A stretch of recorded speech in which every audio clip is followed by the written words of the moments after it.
Shabbat Shalom. This Shabbat we read Parshat Vayikra, the first Parsha in the book of Leviticus. This part of the Torah can seem a little bit hard to relate to because it is all about the sacrifices the Israelites were supposed to make to God. We definitely do not still sacrifice animals to God. So what does this Parsha have to teach us? Well, if we look at the Hebrew, the word for sacrifice is korban. Korban, sacrifice, has the same root, kuf, resh, bet, as the word karov, which means close.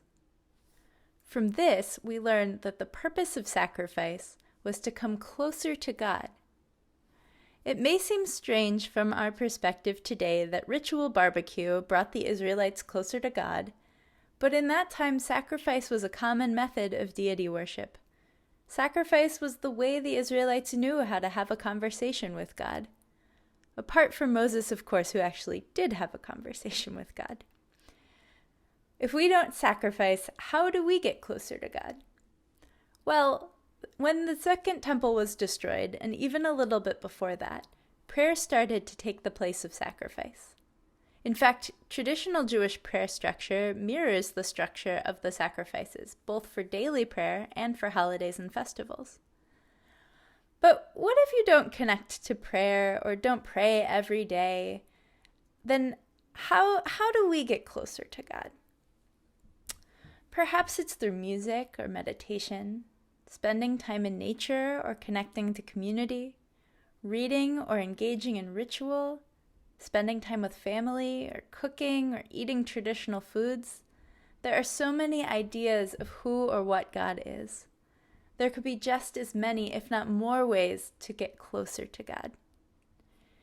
It was important for the Israelites to have something concrete to do in order to engage with their relationship with God.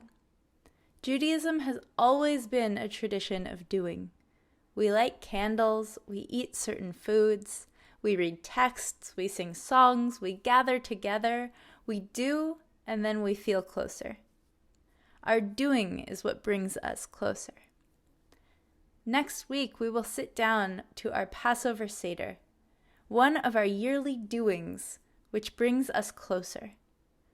Through a number of tastes, sights, smells, textures, and metaphors, we will experience ourselves into the story of Exodus from Egypt. Into our Exodus. Each generation has their own understanding of what doing Judaism looks like. Whether it's sacrifice in biblical times, prayer, or maybe even something else, it is our doing which brings us closer. What do you do that brings you closer to your understanding of God? As we prepare for Passover this year, may we find meaning in our doings, and may they bring us closer. Ken Yehi Ratzon, may this be God's will.